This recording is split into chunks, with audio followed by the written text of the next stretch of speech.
Labour, আমরা কিসের, আমরা জোন,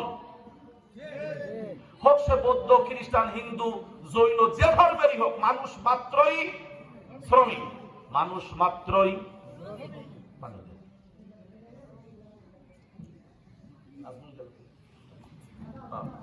আল্লাহ তাআলা বলতেছেন তোমার শ্রম দেওয়া শেষ হলে তুমি আমার কাছে আসবা।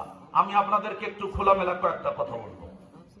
ধরুন আমাদের আজকের সম্মানিত প্রধান অতিথি জনাব ডক্টর মোহাম্মদ খলিলুর রহমান সাহেব, উনি আমাদের ভেতর কাউকে বললেন যে তুমি আমার বাড়িতে একটু কাজ করে দেবে।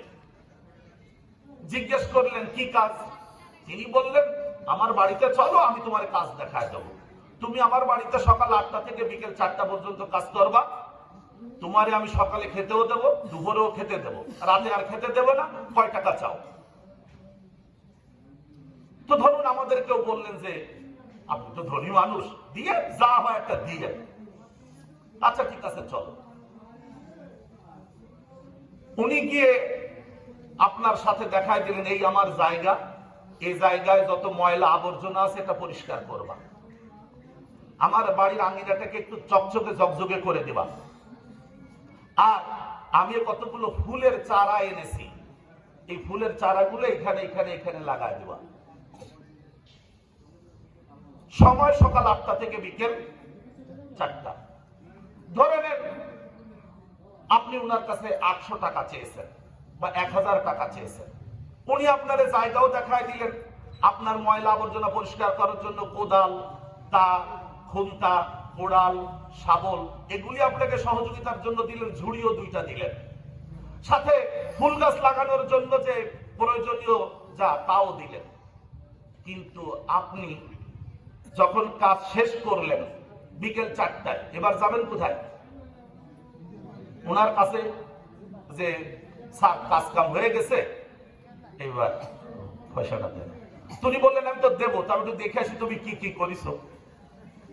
উনি আসার পরে ঘুরে ঘুরে দেখলেন যে ময়লার জায়গায় ময়লা আছে, গাছপালা কোনো লাগালাগি নাই, ওই কোদাল, ঝুড়ি, যা শাবল টাবল সব তার জায়গায় মোটামুটি আছে, কোনো অসুবিধা হয় নাই।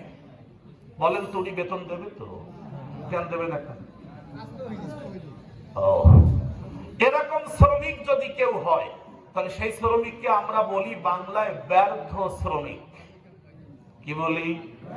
ব্যর্থ শ্রমিক। সুন্দর বাংলা বললাম। আর যে উনার কাজকামটা সুন্দরভাবে করেছে, উনি যেভাবে দেখিয়ে দিয়েছেন সেইভাবে করেছে, সেই শ্রমিককে আমরা বলি সফল শ্রমিক। খুব সূক্ষ্মভাবে বুঝেন, আমি কোরআন থেকেই বলবো একটু পরে, তো আমি আগের বিষয়টা বুঝাই নেই। কাজ যদি সুন্দর করে কেউ করে তাহলে উনি দেখা গেল আপনি 800 টাকা চেয়েছেন, 1000 টাকা চেয়েছেন, উনি খুশি হয়ে বললেন যে বাবা তোমার কাজ আমার খুব পছন্দ হয়েছে, আর 200 টাকা দিলাম, তোমার এই বাচ্চাদের জন্য কিছু খাবার টাবার কিনে নিয়ে যেও। ঠিক আছে কিনা? তো আমি আপনাদের বলতেছি আমরা হলাম এই পৃথিবীতে আল্লাহর, আমি পড়াই শ্রমিক, গোলাম পড়ি তো বড় হবে না, কি পড়াইছি? কার শ্রমিক আমরা? আমাদেরকে এখানে শ্রমিক হিসেবে পাঠিয়েছেন কে?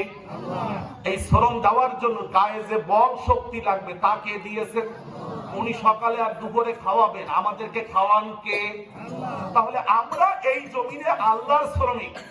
আল্লাহ তাআলা আমাদের বললেন এই পৃথিবীতে কিছু আগাছা হয়ে গেছে, যেই আগাছাগুলি আমি আল্লাহ পছন্দ করি না, তোমরা যেহেতু আমার শ্রমিক এই আগাছাগুলি তুলে ফেলো, উপড়ে ফেলো, খুঁজে ফেলো, উঠায় ফেলো, আর সেইখানে আমি আল্লাহ তোমার কাছে কিছু কিছু গাছের চারা দিলাম, এইগুলো তুমি এখানে এখানে এখানে এখানে লাগাও।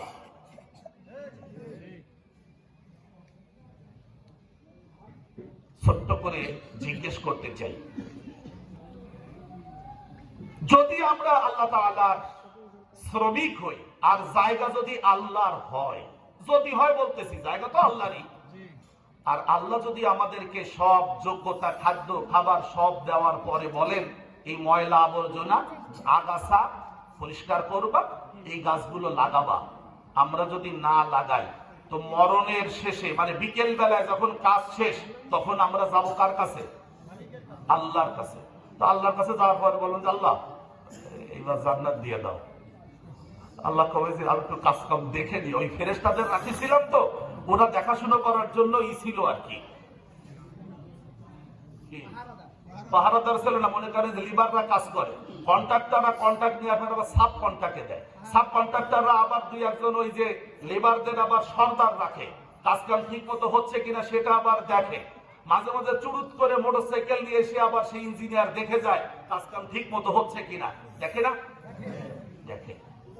আপনারা একটু নিজেদের কথা খোলামেলা বলবেন, মানে আমরা যা করতেছি আল্লাহর জমিনে আল্লাহর শ্রমিক হিসেবে, তাতে সন্ধ্যের সময় কি পুরস্কার পাওয়া যাবে?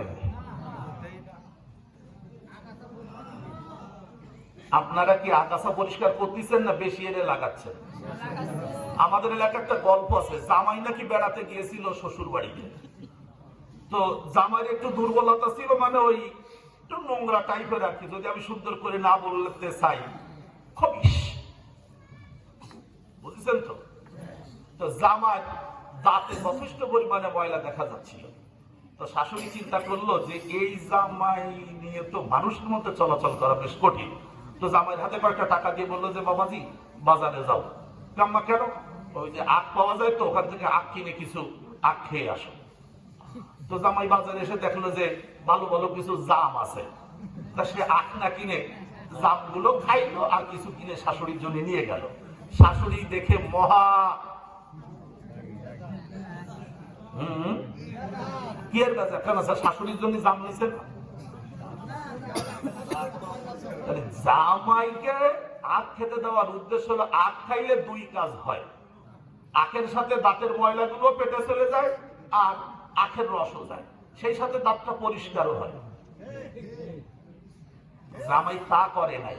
আপনারা কি আল্লাহর জমিনে আল্লাহর শ্রমিক হিসেবে আল্লাহ যা পছন্দ করেন না সেই গাছগুলি আগাছাগুলি কি উপড়ে ফেলে সেখানে আল্লাহর পছন্দনীয় গাছ লাগাবার কাজ কেউ করতেছেন? করতেছেন? করতেছেন না। ইনশাল্লাহ মানে সামনে করবেন, ইনশাল্লাহ আপনারা কাজ করতেছে না। যদি সত্যিই আমরা আল্লাহর জমিনে আল্লাহর শ্রমিক হিসেবে আল্লাহর কাজ করতাম, তাহলে পৃথিবীতে এত নোংরা আবর্জনা আর ময়লায় ভরে যেত না।